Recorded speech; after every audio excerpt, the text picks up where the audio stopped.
A little over 6 years ago, while I was still in college, I got my first job as a teacher. For most people, this is not the type of job you stick with long term. It's usually a stepping stone into a career, or it at least helps pay rent while you're figuring out what your career path is going to be. I was no different. In fact, I was very much of the mindset that this was not something I wanted to do. Not only was I terrified, but I spent the first 2 weeks trying to figure out how I was going to get out of this job. I was like, this is not for me. I can't deal with kids. This is way too stressful. It's too much responsibility. And then after a year of doing it, I started to realize that anything you do in life is just a skill. You can become comfortable with almost any gig you're given, as long as you adopt the mindset that you're not trapped doing this. Everything is an opportunity to play a game, right? You might think your boring corporate job is just that. It's a prison you have to go to in order to make ends meet. But there is a game element there if you really look for it and create it. I know I've had friends tell me that one of the reasons they hate their job so much is because the people that they work with are not the most pleasant people to be around. But that's part of it too. You have to think of it in a way that's, oh, okay, so I have to navigate this obstacle of this person's personality. How patient can I be? How well can I communicate with them in a way that allows me to get my work done while also providing something valuable to their life? There's really an infinite amount of ways that you can approach this. It's just people don't naturally think of it because they're never encouraged to. It's just, you hear all the time about how much things suck, so it must suck for me too, even if you initially wouldn't have thought it was that bad. And you hear this stuff all the time. People talk about what's wrong with the world and who's at fault and what they should be doing to provide a solution to the problems that they're causing. It turns out, if you want to start to solve things like this, it starts with really simple actions. I'll give you an example. Going out late into the night and having drinks at a bar or a club, that's a pretty normal social setting. However, those two things combined, no matter how seemingly innocuous they might be, are actually contributing to a major issue. Both of those things are indirectly responsible for destroying one of the most important pillars of living. Now, here's how I function personally. I aim to wake up every single morning at 5 a.m. after receiving at least 7.5 hours of sleep. So if I want to do that consistently, I'm going to have to sacrifice elements of my traditional social life. So I could sit here and say, well, the way things are set up makes it hard for me to have an enjoyable life because the things that are actually important and matter to me aren't compatible with the fun things that I want to do. And I could blame people for setting it up like that. Step one, I get my own life in order before I start criticizing other people's. That's the most important thing. The second thing is, if you want things to shift in a certain way, instead of lecturing people as to what you want them to do, provide it for them. If there are people who see me changing my habits for the better, and they decide, I want to make a change too, but I'm also afraid of losing some of the social aspects that I'm used to, well, be the person who offers it. If you want to go to a nice little cafe or restaurant and have a drink in the morning with a nice meal with a friend, then I think that's great. I think some of those social interactions are far more engaging than staying out all night partying every weekend. Trust me, this is not me speaking from some Puritan mindset. I've been to more raves than I can count, and I've performed at some of them. And don't get me wrong, those were fun experiences. I got great memories out of them. But as a long-term sustainable lifestyle, I don't see it being feasible. By offering a solution that people can take advantage of, that encourages them to change their habits for the better without them feeling like outsiders for doing so, you are almost effortlessly, through indirect action, having a positive effect on the world that you want to change. I've learned a lot of really incredible lessons as a teacher. Working with kids is really a gift because you get to see firsthand the way in which the world is going to be shaped. I mean, you could see right now all of the stark contrasts between one generation to another in the things they value, the hobbies, interests, the way they act, the lingo that they use. And I think the best way to teach anyone is to live out the example you want to see.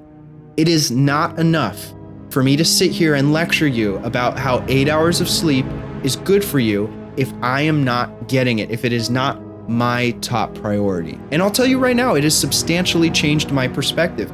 I went from being incredibly depressed just 5 or 6 months ago to now I have such a clear idea of what I want to work on, how I want to do it, and why I should feel optimistic about it. I've met teachers before who are just completely jaded and disinterested in what they're doing. It's really sad to see. The worst part is they don't think it's that big of a deal. Like, it's just a job, whatever, who cares? I'm making money so I can go do whatever I was gonna do before. But the micro amounts of impact that they're having on the kids is shaping their worldview. And because they have no other frame of reference, they're going to say, well, my instructor is not very interested in this thing, so I guess that's normal, and why should I be?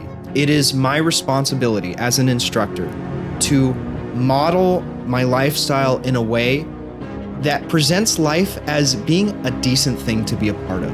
Not easy, not always fun, not always comfortable, but once in a while, if you can consistently maintain a good attitude about it, some really wonderful things will happen.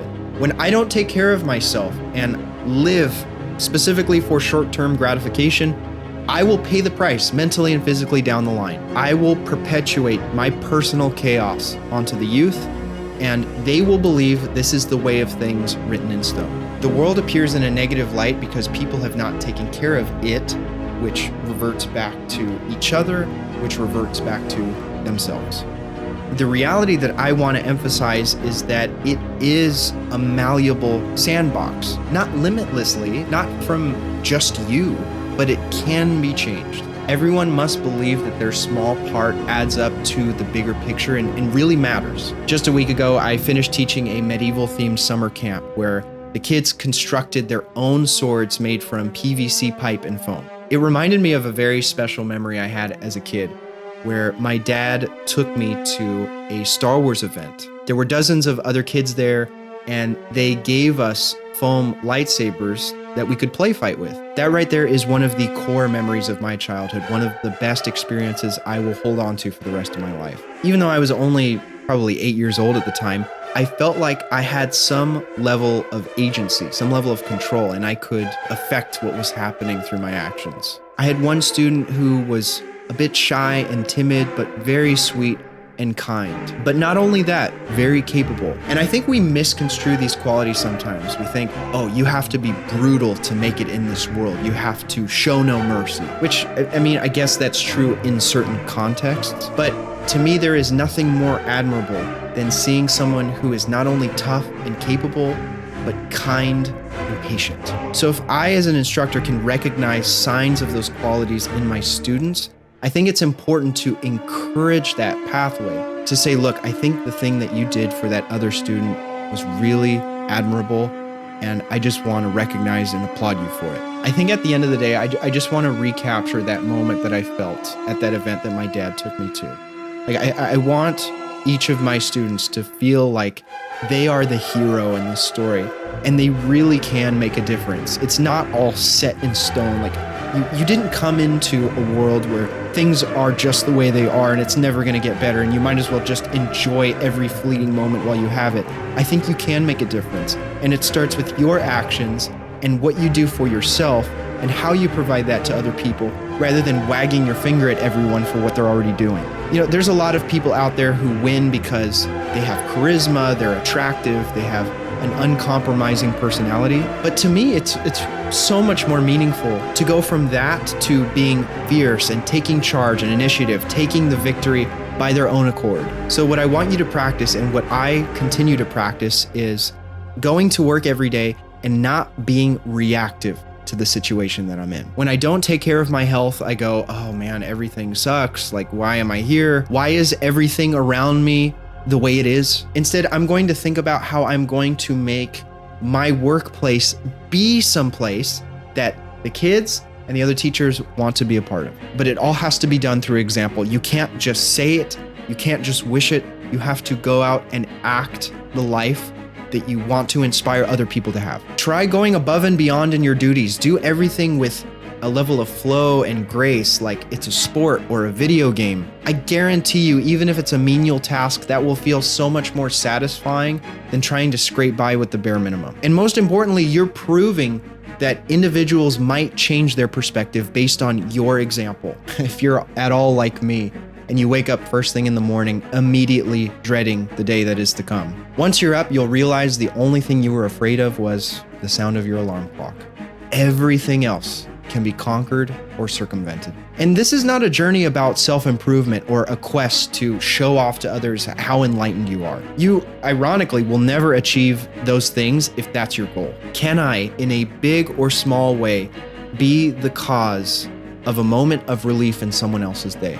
While other people are running around lost and confused, can I provide an answer to the best of my ability based on my own experience that benefits everyone involved? And finally, can I live enthusiastically, passionate for all of the elements I enjoy, and unapologetically in the face of any insecure criticism? Because that's where unconstructive criticism comes from. It's from insecurity. People are usually just mirroring how they feel about themselves onto you and whatever you're doing. Can I accomplish all of this whilst also being honest, aware, and unashamed of my flaws, with, of course, the intention to work on them? If you have any personal goals or challenges that you're working on, let me know about them either in the comment section or on our Discord. We have some really inspiring individuals in the server that are all seeking to achieve certain things in various aspects of their own lives. I hope watching this has served you, and have a fantastic day.